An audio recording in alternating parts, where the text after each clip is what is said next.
नमस्कार, जय हिंद, वंदे मातरम। हमारे यूट्यूब चैनल स्मार्ट स्टडी में आपका बहुत बहुत स्वागत है। आज हम एमपीटीईटी के बाल विकास एवं शिक्षा शास्त्र के 30 महत्वपूर्ण प्रश्नों को व्याख्या सहित पढ़ेंगे। तो मेरी आपसे एक रिक्वेस्ट है, यदि आप चैनल पर नए हैं तो हमारे चैनल को सब्सक्राइब करें और वीडियो को ज़्यादा से ज़्यादा लोगों तक शेयर करें और लाइक करें। तो चलिए बिना देरी किए बढ़ते हैं हमारे प्रश्नों की ओर, जिसमें पहला प्रश्न है विविध पृष्ठभूमि वाले बालकों की पहचान का सबसे उपयुक्त व प्रत्यक्ष कारक कक्षा में दिखाई देता है। विविध पृष्ठभूमि बनाने वाले बालकों की पहचान का सबसे उपयुक्त व प्रत्यक्ष कारक कक्षा में दिखाई देता है। भाषा एवं संप्रेषण की कुशलता, शब्द भंडार, शारीरिक भाषा व अंग संचालन, निवास स्थान व स्थानीयता। तो इसका राइट आंसर है जो है आ, भाषा एवं संप्रेषण की कुशलता। इसकी व्याख्या है, व्याख्या में कहा गया है कि विविध पृष्ठभूमि के बालकों की पहचान का सबसे सही व प्रत्यक्ष कारक जो कक्ष में दिखाई देता है वह उनकी भाषा एवं संप्रेषण की कुशलता है। चलिए अगले प्रश्न की ओर चलते हैं। प्रश्न 2 में कहा गया है, जिन बालकों को वाचन, लिखने एवं वर्तनी में कठिनाई अथवा भाषा को समझने में कठिनाई आती है वे ग्रसित होते हैं। पुनः सुने, जिन बालकों को वाचन, लिखने एवं वर्तनी में कठिनाई अथवा भाषा समझने में कठिनाई आती है वे ग्रसित होते हैं। आ डिस्लेक्सिया व अवधान की कमी संबंधी विकार से, सा डिस्लेक्सिया से, डिस्कैलकुलिया से, द साइकोसिस से। तो इसका राइट आंसर जाएगा आ, डिस्लेक्सिया से। डिस्लेक्सिया का संबंध पठन विकार से है एवं अधिगम अशक्तता से ग्रसित बालक भाषा को पढ़ने, लिखने एवं वर्तनी करने में कठिनाई का अनुभव करता है। चलिए प्रश्न 3 की ओर चलते हैं। प्रश्न 3 में कहा गया है, तात्कालिक स्थिति से दूर जाने की क्षमता एवं समस्या की पुनः व्याख्या करने की क्षमता पाई जाती है। तात्कालिक स्थिति से दूर जाने की क्षमता एवं समस्या की पुनः व्याख्या करने की क्षमता पाई जाती है। इसका ऑप्शन है आ है सृजनात्मक बालक, ब प्रतिभाशाली बालक, सा विशेष क्षमता वाले बालक, या द उपरोक्त सभी में। तो इसका जो राइट आंसर है वो जाएगा ऑप्शन ए के साथ, सृजनात्मक बालक। इसकी व्याख्या देखते हैं। व्याख्या में कहा गया है, गिलफोर्ड का विचार था कि जो बालक वर्तमान परिस्थितियों से हटकर उससे आगे की सोचता है तथा अपने चिंतन को मूर्त रूप देता है, अतः उसमें तात्कालिक स्थितियों से दूर जाने की क्षमता एवं समस्या की पुनः व्याख्या करने की क्षमता पाई जाती है। चलिए प्रश्न 4 पर चलते हैं। प्रश्न 4 में कहा गया है, समस्यात्मक बालक को निम्न व्यवहार के आधार पर पहचाना जा सकता है। समस्यात्मक बालक को निम्न व्यवहार के आधार पर पहचाना जा सकता है। आ विद्यालय से भागना, बा जिद्दीपन एवं नकारात्मकता, सा ध्यान केंद्रित न करना, और द चोरी करना। तो इसका जो राइट आंसर है वो जाएगा द चोरी करना से। यानी समस्यात्मक बालक को निम्न व्यवहार के आधार पर पहचाना जा सकता है। तो इसकी व्याख्या है, उपरोक्त सभी विकल्प समस्यात्मक बालक के पहचान को प्रदर्शित करते हैं, अतः यह आंसर गलत है क्योंकि ये चारों ही ऑप्शन सही हैं समस्यात्मक बालक के उस पहचान करने में। तो ये चारों अवगुण उसमें होते हैं। सॉरी, आप मुझसे गलती हो गई कि मैंने डी लगा दिया था। तो इसके ये चारों ऑप्शन सही हैं। चलिए प्रश्न 5 की ओर चलते हैं। प्रश्न 5 में कहा गया है, बाल अपराधियों का कृत्य है। बाल अपराधियों का कृत्य है। इसके ऑप्शन है आ विद्यालय की सामग्री को नुकसान पहुंचाना, व विद्यालय के प्रति अरुचि, सा गृह कार्य न करना, या द पाठ सहगामी क्रियाओं में भाग न लेना। तो इसका राइट आंसर चला जाएगा किसके साथ? आ के साथ, विद्यालय की सामग्रियों को नुकसान पहुंचाना। तो यह है बाल अपराधियों का कृत्य।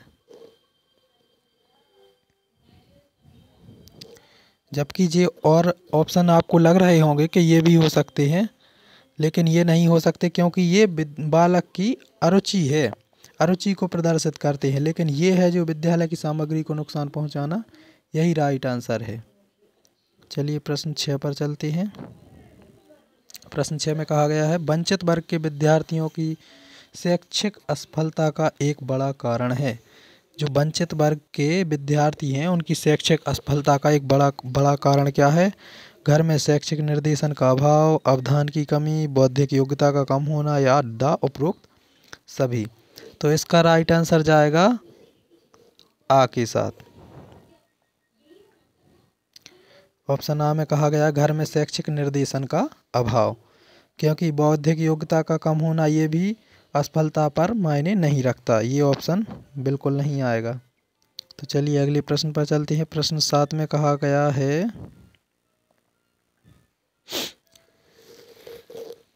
प्रश्न 7 में बोला गया है विद्यार्थियों को लड़के एवं लड़कियों को दिए जाने वाले कामों की सूची उनके व्यक्तित्व विशेषकों एवं व्यावसायिक भूमिकाओं के आधार पर लैंगिक निष्कर्षों पर पहुंचना है। विद्यार्थियों को लड़के एवं लड़कियों को दिए जाने वाले कामों की सूची उनके व्यक्तित्व विशेषकों एवं व्यावसायिक भूमिकाओं के आधार पर लैंगिक निष्कर्षों पर पहुंचना है। तो इसका हम राइट आंसर है देखते हैं। इसका राइट आंसर है बा, अधिगम का सामाजिक संदर्भ। ये क्या दर्शाता है? अधिगम का सामाजिक संदर्भ। चलिए प्रश्न 8 पर चलते हैं। प्रश्न 8 में कहा गया है 12 से 15 वर्ष की अवस्था में विभिन्न प्रकार के चिंतन की योग्यता विकसित होती है और बालक वस्तुओं और चरों को तोड़ मरोड़ कर, हेर फेर कर व परीक्षण करके सीखता है। यह द्योतक है। तो इसके ऑप्शन है ए विद्यार्थी की योजना बनाने की योग्यता, व विद्यार्थी की व्यवस्थाएं एवं वस्तु बनाने की योग्यता, सा विद्यार्थी के अन्वेषात्मकता की योग्यता या दा पुनः समीक्षा करने की योग्यता। तो इसका जो राइट आंसर है वो चला जाएगा ऑप्शन सा के साथ। ऑप्शन सा में जो कहा गया है विद्यार्थी की अन्वेषणात्मक योग्यता, 12 से 15 वर्ष की अवस्था में विभिन्न प्रकार के चिंतन की योग्यता विकसित होती है, तो उसमें को क्या कहा जाएगा? विद्यार्थी की अन्वेषणात्मक योग्यता। प्रश्न 9 में कहा गया है निम्नलिखित में से कौन सा अवधान का परिणाम नहीं है? अवधान का जो कौन सा है परिणाम नहीं है? स्मृति करना व तर्क करना एवं समस्या समाधान करना, अधिगम की मात्रा एवं गुणवत्ता में वृद्धि करना या फिर द सभी। तो इसका राइट आंसर है ऑप्शन द, ये सभी। क्योंकि किसी दूसरी वस्तु के अलावा एक ही वस्तु पर चेतना का केंद्रीकरण अवधान कहलाता है, जो स्मृति करने, तर्क करने, अधिगम की मात्रा और गुणवत्ता में वृद्धि करने तथा अभिरुचि का परिणाम है। तो ये ऑप्शन डी आ जाएगा, सभी। चलिए प्रश्न 10 पर चलते हैं। प्रश्न 10 में कहा गया है भग्नाशा सामान्यतः अधिगम करने में सहायक होती है। चिंता या भग्नाशा सामान्यतः अधिगम करने में सहायक होती है। सरल कार्यों को, जटिल कार्यों को, सरल एवं जटिल कार्यों को, उपरोक्त में से कोई नहीं। तो इसका राइट आंसर जाएगा ऑप्शन ए, सरल कार्यों को। चलिए प्रश्न 11 देखते हैं। 11 में कहा गया है निम्नलिखित में से कौन सी आवश्यकता मैस्लो के अभिप्रेरणा सिद्धांत का भाग नहीं है? मैस्लो का जो अभिप्रेरणा का सिद्धांत है उसका कौन सा भाग नहीं है? एक आत्मसिद्धि की आवश्यकता, व उपलब्धि की आवश्यकता, सुरक्षा की आवश्यकता या द उपरोक्त में से सभी। तो इसका राइट आंसर है द उपरोक्त में से सभी। ये कोई भी मैस्लो के अभिप्रेरणा सिद्धांत का भाग नहीं है। इसके लिए व्याख्या देख लेते हैं। मैस्लो ने व्यक्तित्व के संदर्भ में एक सिद्धांत का प्रतिपादन किया जिसमें उन्होंने अभिप्रेरणा को सर्वाधिक महत्व दिया है, जिस कारण उनके सिद्धांत को अभिप्रेरणा का सिद्धांत भी कहा जाता है। सिद्धांत में उन्होंने आवश्यकताओं का एक उत्तरोत्तर क्रम दिया है जो निम्नलिखित है: शारीरिक आवश्यकताएं, सुरक्षा की आवश्यकताएं, मनोवैज्ञानिक आवश्यकताएं, सम्मान या उपलब्धि की आवश्यकता या आत्मसिद्धि की आवश्यकताएं। चलिए प्रश्न 12 पर चलते हैं। प्रश्न 12 में कहा गया है अधिगम से संबंधित निर्देशन दिया जाता है। विषय वस्तु में अध्यापक, सी अभ्यास या द बौद्धिक। तो इसका जो राइट आंसर है वो चला जाएगा ऑप्शन 12 का द बौद्धिक योग्यता के साथ। तो अधिगम से संबंधित निर्देशन कहाँ दिया जाता है? बौद्धिक योग्यता के साथ।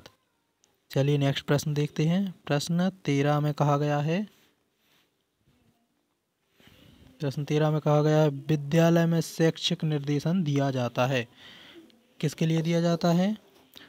विद्यार्थियों को विषय चयन में सहायता हेतु, विद्यार्थियों को व्यवसाय चयन में सहायता हेतु, शिक्षकों को छात्र चयन में लाभ हेतु या पाठ्यक्रम में परिवर्तन में सहायता हेतु। तो इसका राइट आंसर जो है विद्यार्थियों को विषय चयन में सहायता हेतु विद्यालय में शैक्षिक निर्देशन दिया जाता है। विद्यालय में शैक्षिक निर्देशन का एकमात्र उद्देश्य विद्यार्थियों को विषय चयन हेतु सहायता करना है। चलिए प्रश्न 13 पर आते हैं। प्रश्न 13 में कहा गया है प्रश्न 13 हो गया है। प्रश्न 14 पर आते हैं। 14 में कहा गया है निम्नलिखित में से कौन सा कथन अभिक्षमता के संबंध में सत्य नहीं है? अभिक्षमता के संबंध में सत्य नहीं है। देखते हैं। अभिक्षमता एक विशिष्ट योग्यता है। अभिक्षमता जन्मजात एवं वातावरण की उपज है। अभिक्षमता प्रशिक्षण के पश्चात सफलता की डिग्री का पूर्वानुमान है। या अभिरुचि एवं अभिक्षमता सदैव साथ नहीं चलती। तो इसका जो राइट आंसर है वो चला जाएगा ऑप्शन बा के साथ। अभिक्षमता जन्मजात एवं वातावरण की उपज है। इसका राइट आंसर क्या है? अभिक्षमता जन्मजात एवं वातावरण की उपज है, यह सत्य नहीं है। चलिए प्रश्न 15 पर आते हैं। प्रश्न 15 में कहा गया है सस्वर विधि एवं पूर्ण और अंश विधि का उपयोग किया जाता है। सस्वर विधि एवं पूर्ण और अंश विधि का उपयोग किया जाता है स्मृति प्रशिक्षण के लिए, समस्या समाधान के लिए, भाषा शिक्षण के लिए, इनमें से कोई नहीं। तो इसका राइट आंसर है बा, समस्या समाधान के लिए सस्वर विधि और पूर्ण व अंश विधि का उपयोग किया जाता है। चलिए प्रश्न 16 पर आते हैं। प्रश्न 16 में कहा गया है प्रश्न 16 में कहा गया है बाल विकास का अर्थ है। तो बाल विकास का क्या अर्थ है? विकास के विभिन्न पहलुओं का अध्ययन करना, एक विकासात्मक अवस्था से दूसरी विकासात्मक अवस्था की विशेषताओं में परिवर्तन लाना, भिन्न भिन्न आयु स्तरों पर विकास क्यों और कैसे का अध्ययन करना, या द उपरोक्त सभी। तो इसका जो राइट आंसर है वो चला जाएगा द के साथ, उपरोक्त सभी। इसकी व्याख्या देखते हैं। बाल विकास का अर्थ बालक के विकास की प्रक्रिया के अध्ययन से होता है। बालक के विकास की प्रक्रिया उसके जन्म से पूर्व गर्भ में ही पैदा हो जाती है और मृत्यु पर्यंत चलती रहती है, यानी जीवन भर जो विकास है वो चलता रहता है। चलिए प्रश्न 17 देखते हैं। प्रश्न 17 में कहा गया है शारीरिक विकास में लंबाई मुख्यतः निर्भर करती है। शारीरिक विकास है उसमें लंबाई मुख्यतः किस पर निर्भर करती है? पीयूष ग्रंथि पर, अधिवक्र ग्रंथि पर, यज्ञाशय पर, या फिर द इनमें से कोई नहीं। तो इसका सही उत्तर है पीयूष ग्रंथि पर। जो शरीर की लंबाई है वो किस पर निर्भर करती है? पीयूष ग्रंथि पर। ठीक है। चलिए नेक्स्ट प्रश्न देखते हैं। प्रश्न 18 में कहा गया है निम्नलिखित में से कौन सा कथन निरंतर विकास के सिद्धांत को स्पष्ट करता है? निम्न में से कौन सा कथन निरंतर विकास के सिद्धांत को स्पष्ट करता है? विकास की गति विभिन्न व्यक्तियों में भिन्न भिन्न होती है। व्यक्ति के विकास में आकस्मिक कोई परिवर्तन नहीं होता। शरीर का विकास कभी तीव्र और कभी धीमी गति से होता है। या द तथा बा। तो इसका राइट आंसर है द तथा बा, यानी 1 और 2 ये दोनों सही हैं। विकास की गति विभिन्न व्यक्तियों में भिन्न भिन्न होती है और व्यक्ति के विकास में आकस्मिक कोई परिवर्तन नहीं होता है। चलिए प्रश्न 19 पर चलते हैं। प्रश्न 19 में कहा गया है बालकों के व्यवहार संबंधी समस्याओं से निम्नलिखित में से कौन सा कथन मेल नहीं खाता। हमेशा आपको प्रश्न में ये जरूर देखना है कि नहीं लिखा है या है लिखा है। तो इसमें जैसे दिया गया है, बालकों के व्यवहार संबंधी समस्याओं से निम्नलिखित में से कौन सा मेल नहीं खाता है, यानी नेगेटिव देखना है हमें। तो इसमें देखते हैं, बालक निरंतर अवज्ञा एवं आक्रामकता का प्रदर्शन करते हैं, अत्यधिक क्रियाशील अथवा अवसादग्रस्त, तुनक मिजाज, निद्रा संबंधी विकार। तो इसका राइट आंसर है द निद्रा संबंधी विकार। ये मेल नहीं खाता।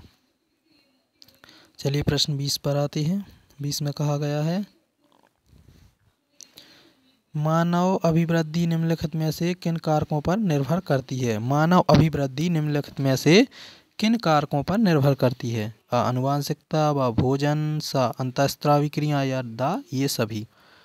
तो इसका राइट आंसर है, वो चला जाएगा द ये सभी के साथ, यानी मानव अभिवृद्धि निम्नलिखित में से किस पर निर्भर करती है। आनुवांशिकता पर, भोजन पर और अंतःस्रावी ग्रंथियों, इन तीनों पर। अब प्रश्न 21 पर आते हैं। प्रश्न 21 में कहा गया है, बालकों का समाजीकरण कुछ सीमा तक उसके साथियों पर निर्भर करता है। निम्नलिखित में से कौन सा कारक सबसे अधिक योगदान देता है। बालकों के समाजीकरण में कौन सा सबसे ज़्यादा योगदान देता है। सहशिक्षा, समूह विद्यार्थियों की स्थिति, कक्षा परिस्थितियाँ, बालकों में अंतःक्रिया। तो इसका जो राइट आंसर है वो देख लेते हैं हम। इसका राइट आंसर चला जाएगा समूह में विद्यार्थियों की स्थिति, यानी हम समूह में बच्चों को बिठालते हैं तो उसमें विद्यार्थी की क्या स्थिति है वो उसके समाजीकरण में महत्वपूर्ण योगदान देता है। चलिए प्रश्न 22 देखते हैं। प्रश्न 22 में कहा गया है, निम्नलिखित में से कौन सा उदाहरण पावलोव के शास्त्रीय अनुबंधन सिद्धांत से संबंधित है। निम्न में से कौन सा उदाहरण पावलोव के शास्त्रीय अनुबंधन सिद्धांत से संबंधित है। व्यक्ति ताला खोलने के लिए उसके पास चाबियों में से एक एक करके चाबी लगाने का प्रयत्न करता है। घंटी की आवाज़ सुनकर अध्यापक कक्षा छोड़ देता है। जानवर सही स्थान पर चोट करता है और भोजन प्राप्त करता है। जानवर लाल बत्ती देखकर स्वाभाविक अनुक्रिया करता है। तो इसका जो राइट आंसर है वो है घंटी की आवाज़ सुनकर अध्यापक कक्षा छोड़ देता है, क्योंकि पावलोव ने अपना जो शास्त्रीय अनुबंधन का सिद्धांत है उसमें जो सिद्धांत का वो प्रतिपादन किया था, तो उसमें जो एक बंदर रखा था चिंपैंजी, तो उस पर इसी तरह का अध्ययन किया था। चलिए प्रश्न 23 देखते हैं। प्रश्न 23 में कहा गया है, बाल केंद्रित शिक्षा बल देती है। बाल केंद्रित शिक्षा बल किस पर देती है। अधिगमकर्ता की सक्रिय संलग्नता पर, अधिगम करने के विभिन्न तरीकों पर, अधिगम मध्यस्थता द्वारा एवं बिना मध्यस्थता के, या प्रत्यात्मक विकास द्वारा। तो इसका राइट आंसर है अधिगमकर्ता की सक्रिय संलग्नता पर, क्योंकि बाल केंद्रित शिक्षा यही कहती है कि बालक अधिगमकर्ता जो है उसकी सक्रिय संलग्नता होनी चाहिए। चलिए प्रश्न 24 पर चलते हैं। प्रश्न 24 में कहा गया है, बुद्धि के संबंध में निम्नलिखित में से कौन सा सत्य नहीं है। बुद्धि एक उत्पाद है, बुद्धि एक प्रक्रिया है, बुद्धि एक प्रक्रिया एवं उत्पाद है, बुद्धि एक स्वामित्व है। तो इसका राइट आंसर चला जाएगा ऑप्शन द के साथ, बुद्धि एक स्वामित्व है। चलिए प्रश्न 25 पर आते हैं। प्रश्न 25 में कहा गया है, प्रक्षेपण परीक्षणों की सामान्य रूप से मुख्य विशेषता है। प्रक्षेपण परीक्षणों की सामान्य रूप से मुख्य विशेषता क्या है। अस्पष्ट सामग्री, उत्तर सही अथवा गलत होते हैं, परीक्षण का उद्देश्य बताया नहीं जाता, उपरोक्त में से कोई नहीं। तो इसका राइट आंसर चला जाएगा ऑप्शन आ के साथ, अस्पष्ट सामग्री। प्रश्न 26 पर आते हैं। प्रश्न 26 में कहा गया है, चिंतन की प्रक्रिया में प्रयोग किया जाता है ये शब्द, भाषा एवं विचार, प्रतीक एवं प्रतिबिंब, या द ये सभी। तो चिंतन की प्रक्रिया में प्रयोग किया जाता है वो है ये सभी। उत्तर आएगा ये सभी। चिंतन एक ऐसी मानसिक प्रक्रिया है जो हमें उद्दीपक घटनाओं के प्रतीकात्मक प्रतिनिधित्व द्वारा किसी समस्या का समाधान करने में मदद करती है। इसमें प्रायः शब्द, भाषा, विचार, प्रतीक एवं प्रतिबिंबों का प्रयोग किया जाता है। चलिए प्रश्न 27 पर आते हैं। प्रश्न 27 में कहा गया है, सामाजिक अधिगम के प्रवर्तक लैंगिक भूमिका के विकास के मतानुसार निम्नलिखित में से कौन सा कथन उपयुक्त नहीं है। लैंगिक भूमिका व्यवहार सामान्य रूप से अर्जित व्यवहार है, लैंगिक भूमिका वातावरणीय दशाओं से प्रभावित होती है, लैंगिक भूमिका गुणसूत्रों, जीन्स एवं संरचनात्मक अंतर के कारण होते हैं, या द, आ एवं सा दोनों। तो इसका जो राइट आंसर है वो चला जाएगा ऑप्शन ए के साथ। ऑप्शन ए के साथ चला जाएगा। लैंगिक भूमिका व्यवहार सामान्य रूप से अर्जित व्यवहार है। यह कथन सामाजिक अधिगम के प्रवर्तक लैंगिक भूमिका के विकास के मतानुसार उपयुक्त नहीं है, क्योंकि ये नेगेटिव प्रश्न पूछा था। प्रश्न 28 पर आते हैं। प्रश्न 28 में कहा गया है सामाजिक वंचना एवं विभेद विद्यार्थियों में जन्म देते हैं। मानसिक अवरोध, कम उपलब्धि, संकट एवं संघर्ष, या ये सभी। मानसिक वंचना एवं विभेद विद्यार्थियों में किस बात का जन्म देते हैं? इन सभी का। तो ऑप्शन के ये सारे सभी हैं। सामाजिक वंचना एवं विभेद विद्यार्थियों में मानसिक अवरोध, संकट एवं संघर्ष को जन्म देने के साथ साथ उनकी उपलब्धियों को भी प्रभावित करते हैं। चलिए प्रश्न 29 पर आते हैं। 29 में कहा गया है सतत एवं व्यापक मूल्यांकन का सबसे महत्वपूर्ण उद्देश्य है। सतत एवं व्यापक मूल्यांकन का सबसे महत्वपूर्ण उद्देश्य क्या है? निदान करना, उपचार करना, अधिगम को तीव्र करना, या द उपरोक्त सभी। तो इसका सतत एवं व्यापक मूल्यांकन का सबसे महत्वपूर्ण उद्देश्य क्या है? अधिगम को तीव्रता प्रदान करना। सतत एवं व्यापक मूल्यांकन का अर्थ विद्यार्थियों के विद्यालय आधारित मूल्यांकन की एक ऐसी प्रणाली से है जिसमें उसके अधिगम संबंधी विकास के समस्त पद शामिल होते हैं। चलिए प्रश्न 30 देखते हैं। प्रश्न 30 में कहा गया है निम्नलिखित में से कौन सी एक अच्छे प्रश्न पत्र की विशेषता नहीं हो सकती? इसमें देखिए आप, नेगेटिव पूछा गया है। तो विषय वस्तु की सभी इकाइयों का समावेश, ये तो सही है। सभी प्रश्न विशिष्ट उद्देश्यों का समापन करने वाले प्रश्न, सरलता से कठिनता की ओर, विषय के विभिन्न क्षेत्रों में चयन संबंधी छूट को कम से कम करना। तो इसका राइट आंसर चला जाएगा ऑप्शन द के साथ। ऑप्शन द के साथ, कम से कम, क्योंकि इसमें कहा गया है एक अच्छा प्रश्न पत्र बालक की वर्तमान योग्यता या किसी विशिष्ट विषय के क्षेत्र में उसके ज्ञान की सीमा का मूल्यांकन करता है। विषय के विभिन्न क्षेत्रों में चयन संबंधी छूट कम से कम रखना एक अच्छे प्रश्न पत्र के प्रारूप को असंतुलित करता है। तो इसी के साथ हमारे बाल विकास एवं शिक्षा शास्त्र के 30 क्वेश्चन समाप्त हुए, और मैं आशा करता हूँ आप सब बहुत अच्छी तैयारी कर रहे होंगे और अच्छा स्कोर करेंगे। इसी कामना के साथ, इसी आशा के साथ मैं आपको बहुत बहुत धन्यवाद कहता हूँ। आपने वीडियो देखा और आपने इतना अच्छा रिस्पांस दिया, इसके लिए मैं आपका बहुत बहुत आभारी हूँ। और ऐसे ही और वीडियो पाने के लिए हमारे चैनल को सब्सक्राइब करना ना भूलें और बेल आइकन ज़रूर दबाएं, जिससे वीडियो डालते ही आपके पास नोटिफिकेशन आ जाए और आपके पास से कोई भी वीडियो मिस ना हो। और दोस्तों के साथ शेयर अवश्य करें। जय हिंद, जय भारत, टेक केयर।